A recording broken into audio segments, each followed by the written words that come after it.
พระผู้มีพระภาคเจ้านั้นพระองค์ใดเป็นพระอรหันต์ดับเพลิงกิเลสเพลิงทุกข์สิ้นเชิง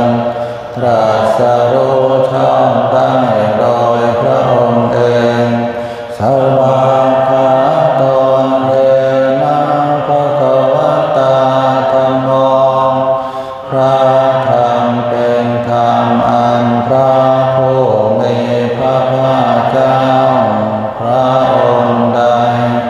ตรัสไว้ดีแล้วสุปฏิปันโน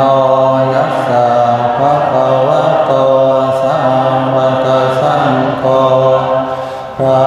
สงฆ์สาวกของพระผู้มีพระภาคเจ้าพระองค์ใดปฏิบัติดีแล้วตามมายังพระภวันตังสัทธัมมังสัสสังฆังเยเมหิสการะหิยะทาระหังนาโรปิเตหิอภิโภชยามาขอบูชาอย่างยิ่งซึ่งพระผู้มีพระภาคเจ้าพระองค์นั้นพร้อมทั้งพระธรรมและพระสงฆ์ด้วยเครื่องสักการะทั้งหลายเหล่านี้อันยกขึ้นตามสมควรแล้วอย่างไรสาธุโนพันเตภะคะวาสุเจระปะเรมิพุตโตติข้าแต่พระองค์ผู้เจริญพระผู้มีพระภาคเจ้าแม้ปรินิพพานนานแล้วทรงสร้างคุณอันสำเร็จประโยชน์ไว้แก่ข้าพระเจ้าทั้งหลาย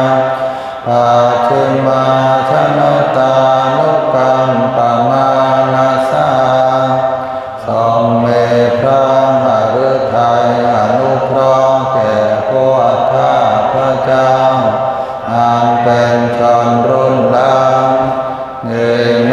สการะทุกขตาปัญญาการะโพเตปฏิคันหาโตขอพระผู้มีพระภาคเจ้าจงรับเครื่องสักการะอันเป็นบรรณาการของคนยากทั้งหลายเหล่านี้อาหากังเทภรตังหิตายะสุภายะเพื่อประโยชน์และความสุขแก่ข้าพระเจ้าทั้งหลายตลอดกาลนานเทอญอะระหังสัมมาสัมพุทโธภะคะวาพระผู้มีพระภาคเจ้าเป็นพระอรหันต์ดับเพลิงกิเลสเพลิงทุกข์สิ้นเชิงตรัสรู้ชอบได้โดยพระองค์เองพุทธังภคะวันตังอภิวาเทมิข้าพระเจ้าอภิวาทพระผู้มีพระภาคเจ้าผู้รู้ผู้ตื่นผู้เบิกบานสวากขาโตภะคะวะตาธัมโมพระธรรมเป็นธรรมที่พระผู้มีพระภาคเจ้าตรัสไว้ดีแล้วธัมมังนัมมัสสามิข้าพระเจ้านมัสการพระธรรมสุปฏิปันโนยัสสะสุปฏิปันโนภะคะวะโตสาวกสังโฆพระสงฆ์สาวกของพระผู้มีพระภาคเจ้า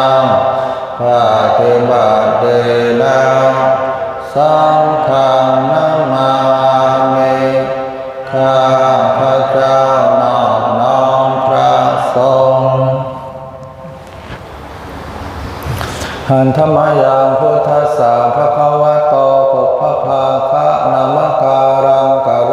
มะเส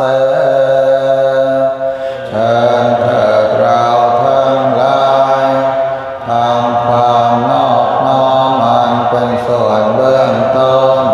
แด่พระผู้มีพระภาคเจ้าเถิดนะโม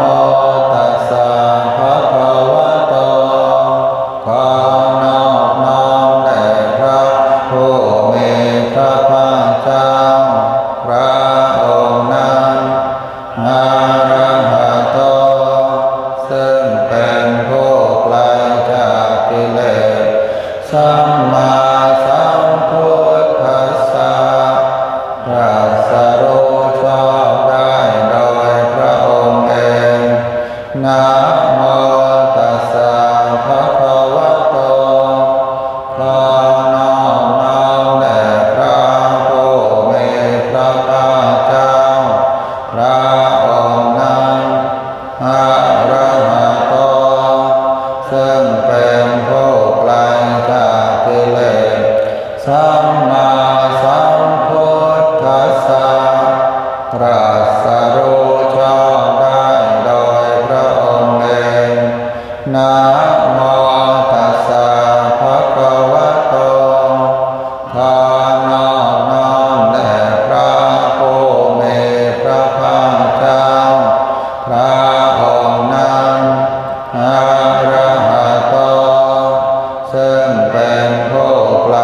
จากกิเลสสัมมาสัมพุทธัสสะตรัสรู้ชอบได้โดยพระองค์เอง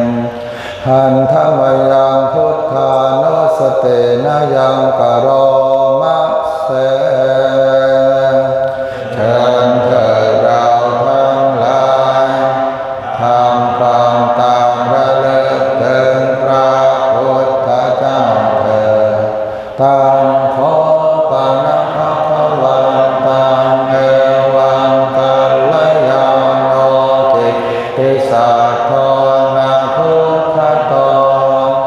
ข้อเจติสัพอันนามของพระผู้มีพระภาคเจ้านั้นได้คงไปแล้วอย่างนี้ว่าเอปิปิโสภะคะวาขอเห็นอย่างนี้อย่างนี้พระผู้มีพระภาคเจ้านั้นอะระหังเป็นผู้ไกล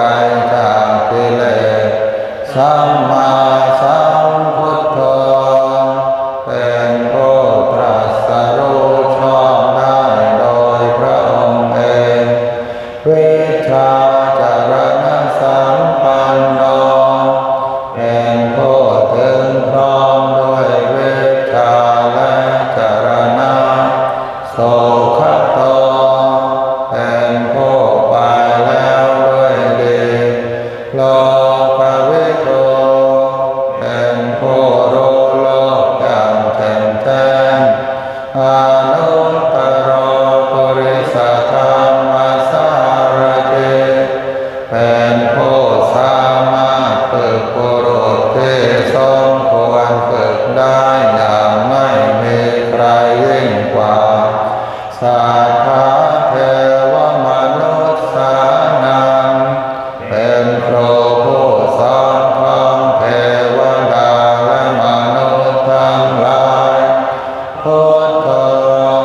เป็นผู้รู้ผู้ตื่นผู้เบิกบานด้วยธรรมภควาติ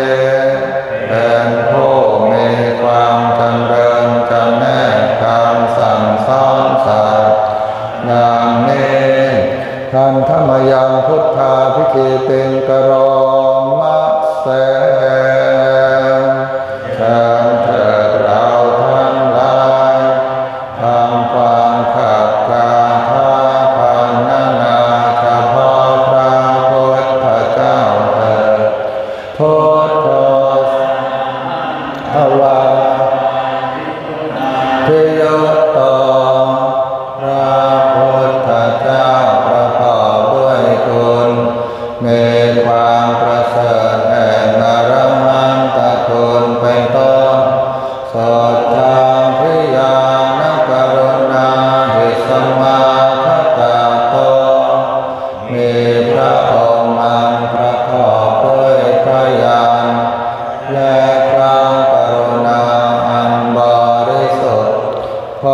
เทสโยสุชนะตังกัมลังวสุโรพระองค์ใดทรงกระทำชนที่ดีให้เบิกบานโดดอาทิตย์ทำบัวให้บานวันธามังตัมมรณังศิรสาสิเนธรรมข้าพระเจ้าไหว้พระชินสีห์ผู้ไม่มีกิเลสพระองค์นั้นด้วยเสียงกล่าวพุทโธโยสัพพปานินังสรณังเทวโมตตมัง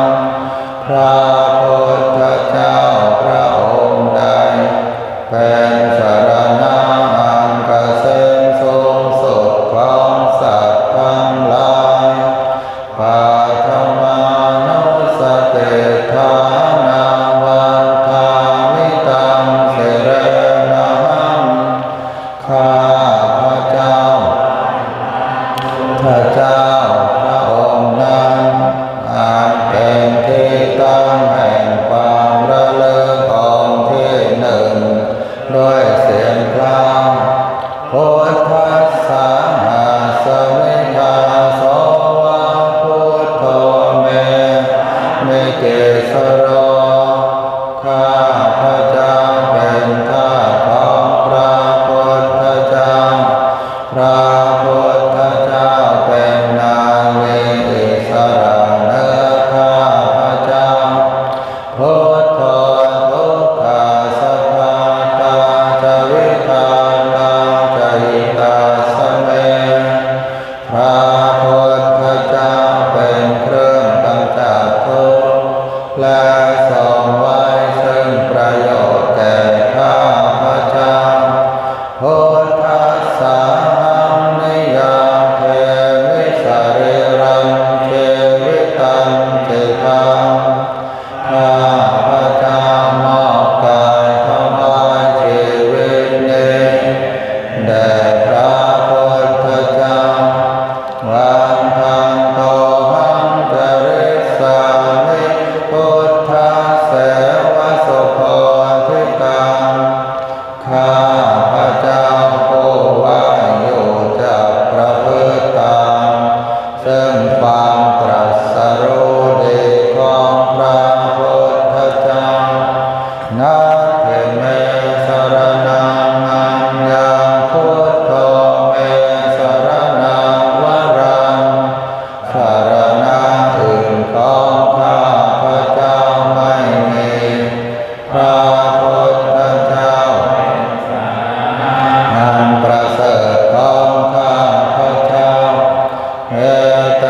นะสัจวัตเทนะวัตเทยังสัตตุสาสเนด้วยการกล่าวคำสัตย์นี้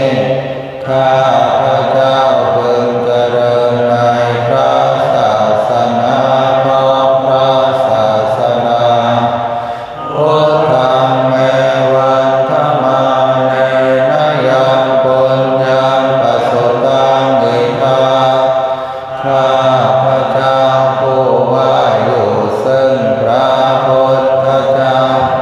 ได้ค้นคว้าบุญใดในบัดนี้สัพเพ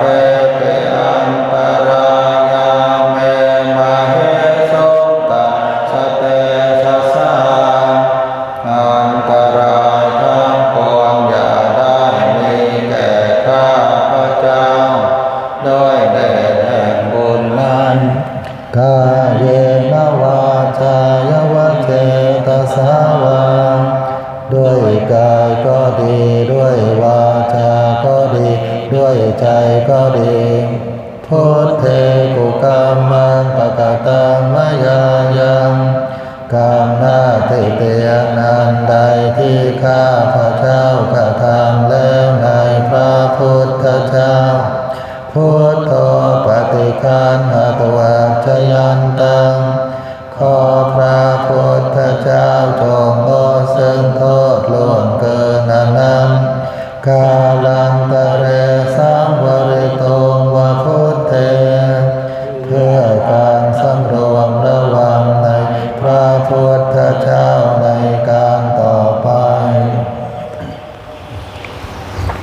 หันธมยังธรรมานวสตินยังกโรมะเสเชิญเถิดเราทั้งหลายทำความตามระลึกถึงพระธรรมเถิดสวากขาโตภควตาธัมโมพระธรรมเป็นสิ่งที่พระผู้มีพระภาคเจ้าได้ตรัสไว้ดีแล้วสันทิฏฐิโกเป็นสิ่งที่ผู้ศึกษาและปฏิบัติพึงเห็นได้ด้วยตนเองอากาลิโกเป็นสิ่งที่ปฏิบัติได้และให้ผลได้ไม่จำกัดการเอหิปัสสิโกเป็นสิ่งที่ควรกล่าวกับผู้อื่นว่าท่านจงมาดูเถิดโอปัญญิโกเป็นสิ่งที่ควรน้อมเข้ามาใส่ตัวปัจจตังเวทิตาโปวิญโยหิเตเป็นสิ่งที่ผู้รู้ก็รู้ได้เฉพาะตนดังนี้หันธมยังธรรมาภิคิติงกโรมะเสเชิญเถิดเราทั้งหลายทำความขัดกาทาพันนาเฉพาะพระธรรมเถิดสวากขาตตาภิกขุนโยภวเสนะไสยโยพระธรรมเป็นสิ่งที่ประเสริฐเพราะประกอบด้วยคุณคือความที่พระผู้มีพระภาคเจ้าตรัสไว้ดีแล้วเป็นต้นโยมัคคปากัปปริยัติวิโมกขเพโกเป็นธรรมอันจำแนกเป็นมรรคผลปริยัติและนิพพานโคโลกปัตตนานัทธาริธาเรเป็นธรรมทรงไว้ซึ่งผู้ทรงธรรมจากการตกไปสู่โลกที่ชั่ววันธรรมหังตมหารังวรธรรมเมตังข้าพระเจ้าไหว้พระธรรมอันประเสริฐนั้นอันเป็นเครื่องขจัดเสียซึ่งความมืดธัมโมโยสัพพปานีนังสรณังเขมโมตตมังพระธรรมใดเป็นสรณะอันเกษมสูงสุดของสัตว์ทั้งหลายโทติยานุสติฐานาวันธามิตังสิเรนะหังข้าพระเจ้าไหว้พระธรรมนั้นอันเป็นที่ตั้งแห่งความระลึกองค์ที่สองด้วยเสียงกลางธัมมัสสาหัสสมิทาโสวะธัมโมเมสามิกิสโรข้าพระเจ้าเป็นทาสของพระธรรมพระธรรมเป็นนายมีอิสระเหนือข้าพระเจ้าธัมโมทุกขาสัพพตาจวิทาตาจหิตาสเมพระธรรมเป็นเครื่องกำจัดทุกข์และทรงไว้ซึ่งประโยชน์แก่ข้าพระเจ้าธัมมัสสาหังนิยาเทมิสเรรังเทวิตังเกทังข้า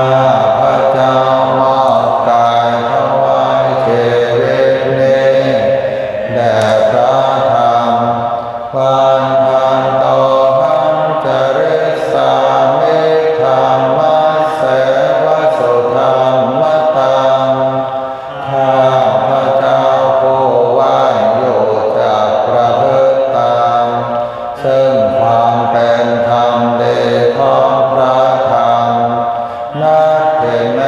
สรณังอัญญังธัมโมเมสรณังวรัง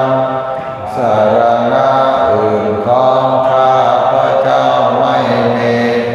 พระธรรมเป็นสรณะอันประเสริฐของข้าพเจ้า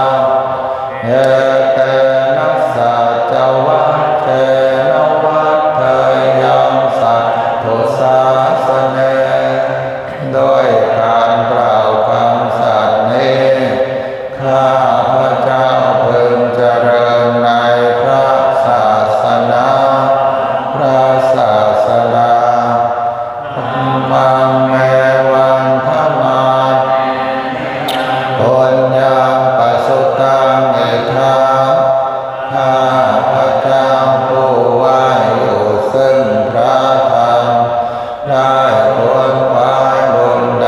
ในบัดนี้สัพเพปิอันตรายาเมมาเหสุตัสสะเตชะสาอันตรายทั้งปวงอย่าได้มีแก่ข้าพเจ้าโดยเดชแห่งบุญนั้นกายเยนวาจังยวเจตสาวาด้วยกายก็ดีด้วยวาจาก็ดีด้วยใจก็ดีธรรมเมกุกามังปะกะตังมายายังกามหน้าติเตียนางใดที่ข้าพระเจ้ากระทำแล้วในพระธรรมธรรมโมปฏิคันหตุอัจฉยันตังพอพระธรรมจงงดซึ่งโทษล่วงเกินอนันต์กาลันตะเรสังวเรตุวะธรรมเมเพื่อการสำรวมระวังในพระธรรมในการต่อไปขันธมยังสังขานุสตินยังกโรมัสเสเถิดเราทั้งหลายทำความตามระลึกถึงพระสงฆ์เถิดโสปฏิปันโนภะคะวะโตสาวกสังโฆพระสงฆ์สาวกของพระผู้มีพระภาคเจ้าหมู่ใดปฏิบัติดีแล้วโอโชปฏิปันโนภะคะวะโตสาวกสังโฆพระสงฆ์สาวกของพระผู้มีพระภาคเจ้าหมู่ใดปฏิบัติตรงแล้วยายาปฏิปันโนภะคะวะโตสาวกสังโฆพระสงฆ์สาวกของพระผู้มีพระภาคเจ้าหมู่ใดปฏิบัติรู้ธรรมเป็นเครื่องออกจากทุกข์แล้วสาเมธิปฏิปันโน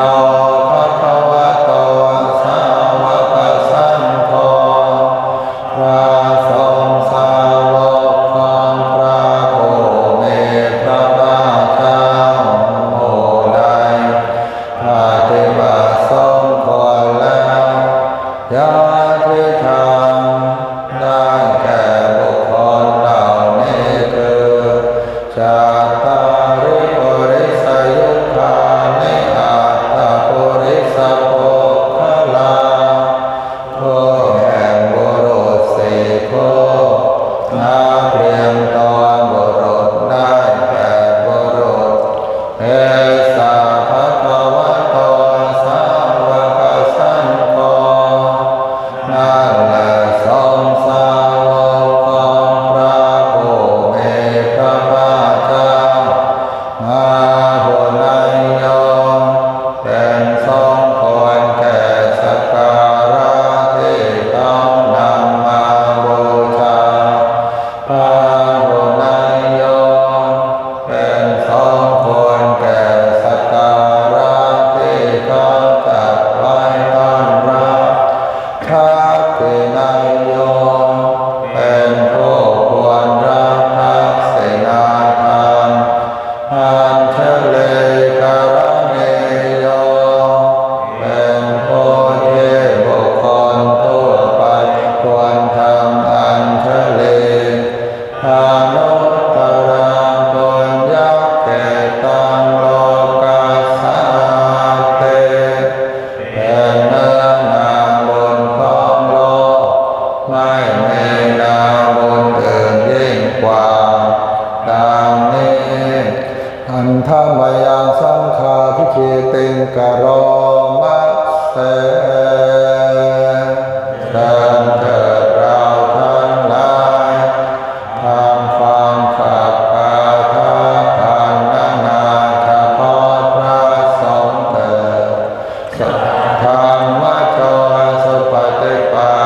ยอดถาดพิธรอริยปุคคลสังฆแส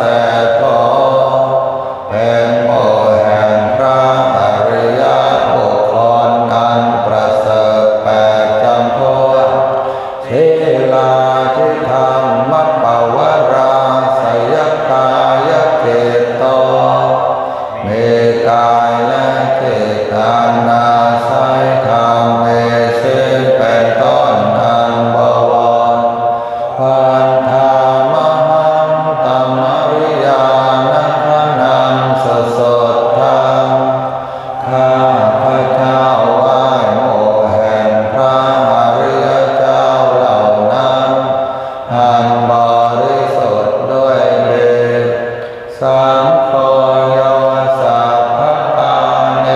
นังสรณังเขมนุตตมังพระสงฆ์หมู่ใด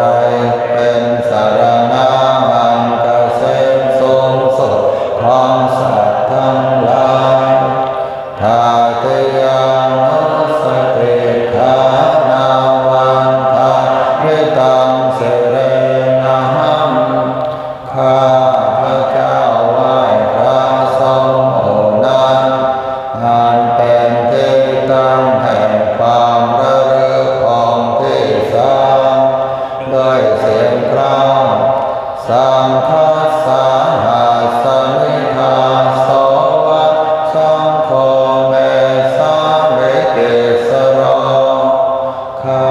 พระเจ้าเป็นทาสของพระสงฆ์พระสงฆ์เป็นนายมีอิสระเหนือข้าพระเจ้าสังโฆทุกขาสัทธาตาจวิตาตาจหิตาสเมพระสงฆ์เป็นเครื่องกำจัดทุกข์และทรงไว้ซึ่งประโยชน์แก่ข้าพระเจ้าสังฆัสสาหังนิยาเทมิสริรังเขวิตังเจตังข้าพระเจ้ามอบกายถวายชีวิตนี้แด่พระสงฆ์วันทางโตหังกริสามิสังฆัสโสปฏิปันนตังข้าพระเจ้าผู้ไหว้อยู่จักประพฤติตามซึ่งความปฏิบัติดีของพระสงฆ์นัตถิเมสรณังอัญญังสังโฆเมสรณังวรังสรณะอื่นของข้าพระเจ้าไม่มีพระสงฆ์เป็นสรณะอันประเสริฐพระเจ้าเอเตนะสัจวัตเทนะวัตเตยังสัทธุสาสเนด้วยการกล่าวคำสัตย์นี้ข้าพระเจ้าพึงเจริญในพระศาสนาของพระศาสดาสังฆังเมวันธมาเนนะยังปุญญังปัสสุตังอิทาข้าพระเจ้าผู้ไหว้อยู่ซึ่งพระสงฆ์ได้ควรควายบุญใดในบัดนี้สัพเพเตอันตรายาเมวะเรสุตัสสะเตชัสสะอันตรายทั้งปวงอย่าได้มีแก่ข้าพระเจ้าด้วยเดชแห่งบุญนั้นกายเยนวาจายวะเจตสาวาด้วยกายก็ดีด้วยวาจาก็ดีด้วยใจก็ดีสังเคกุกรรมังปะกตังมายายังกรรมหน้าติเตียนอันใดที่ข้าพระเจ้ากระทำแล้วในพระสงฆ์สังโฆปฏิคันหตุอาจยันตังขอพระสงฆ์จงงดซึ่งโทษล่วงเกินอันนั้น กาลันตะเรสังวริตงวสังเกเพื่อการสำรวมระวังในพระสงฆ์ในการต่อไปอนุตตรังอภิสัมโพธิสัมพุทธิตวาตถาคโตปัฏฐมังเทเสสิธรรมจักกังอนุตตรังสัมมาเทวะปวัตเตนโตเกมาปฏิวัติยังยถาคังตังโอโภมันตาปฏิปัติจามัชฌิมาจโตสวาริยสัจเจสวิสุทธังญาณทัสสนังเทสิตังธัมมราเทนะสัมมาสัมโพธิเกตนังนาเม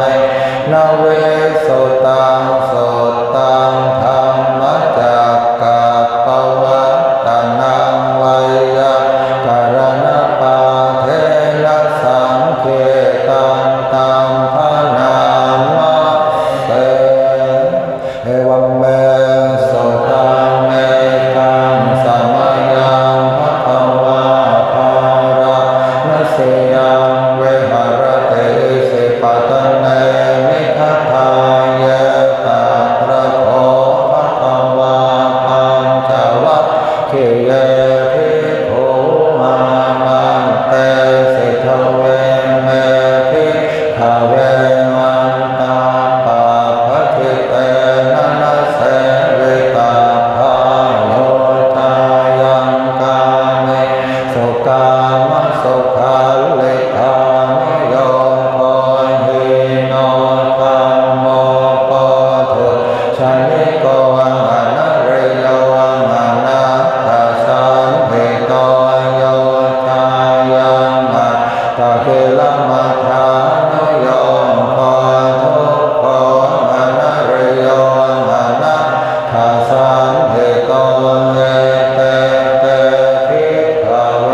มุโคมันเตมนุปปัฏฐัมมัชฌิมาปฏิปทานะมะภิสัมพุทธา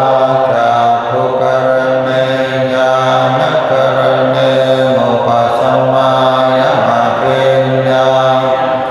โพธายะนิพพานายะสังวัตติกตมาจัสสะภิกขเวมัชฌิมาปฏิปทาตถาคตเตนะมะภิสัมพุทธาจักขุกรณัยญาณกรณัยมุปัสสมายมะภิญญายะสัมโพธายะนิพพานายะสังวัตติหยเมวะริโยมาทังคิโก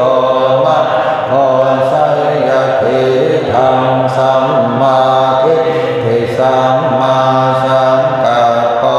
สัมมาวาจาสัมมากัมมันโต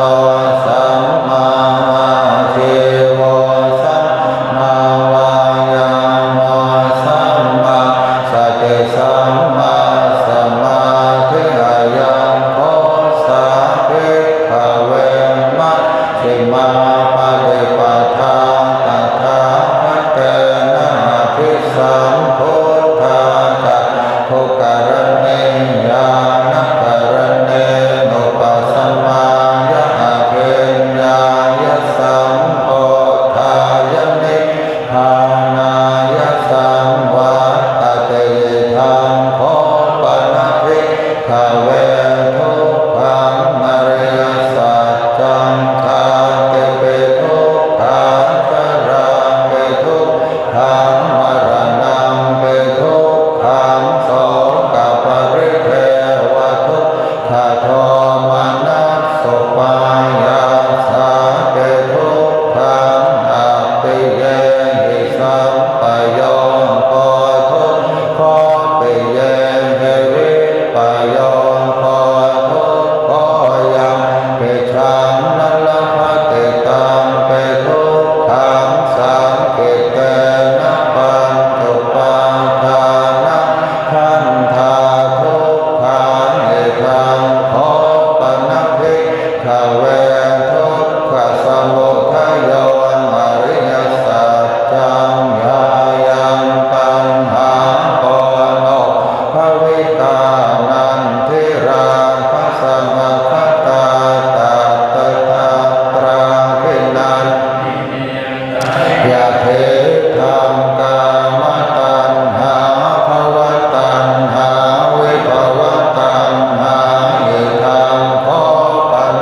าโอทัปปา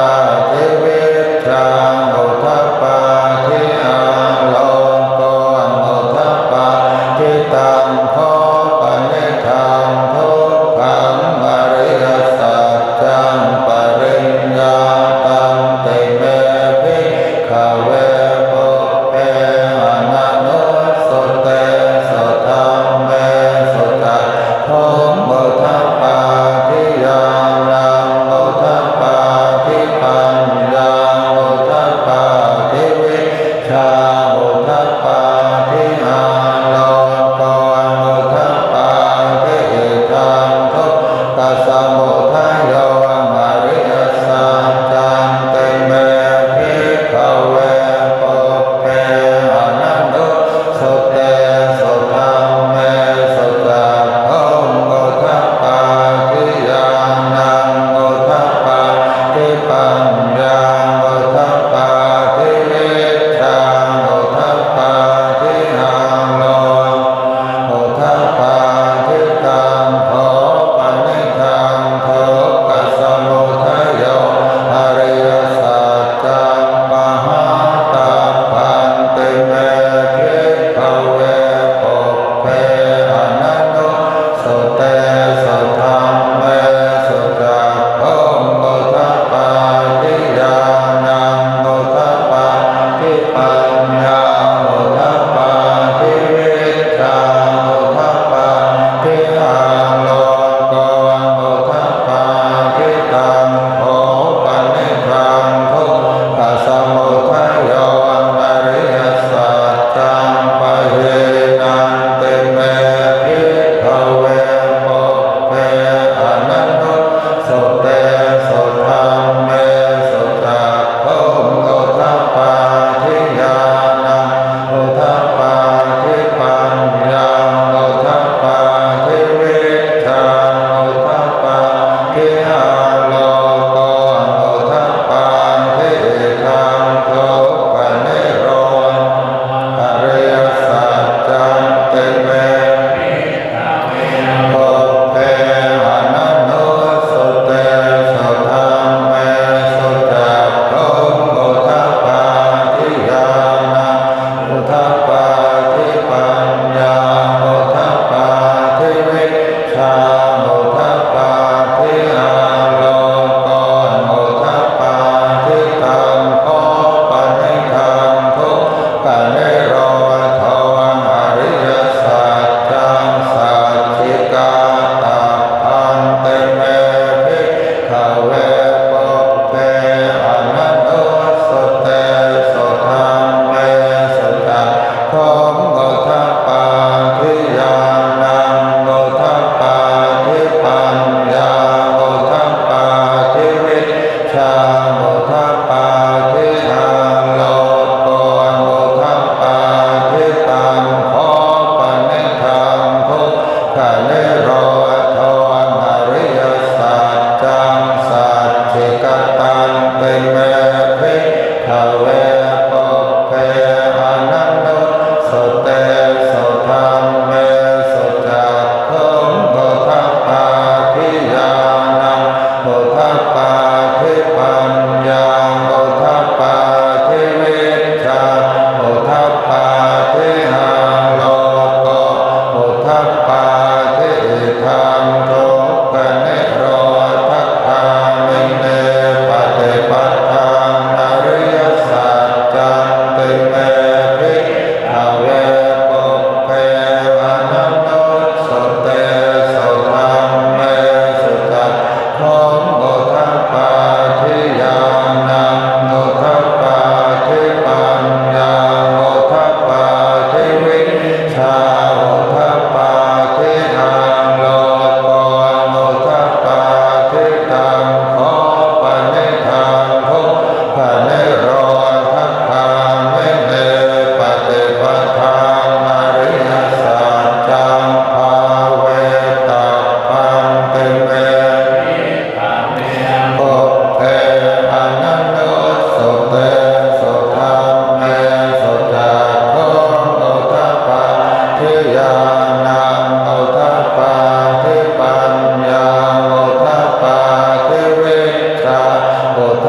ปมาโนจาวลาโรโมภาโสโลเกปัจจุระโมเสยติกัมเมวะเทวานังเทวานุภาวังนัทโพภควาอุทานังอุทานเนเสรัญญาเสวัตโพกรทันโยเสวัตโพกรทันโยเตเตธรรมายัสสะมะโตธรรมยัสสะอัญญากรทันโยตะเววนามังอโหสิติ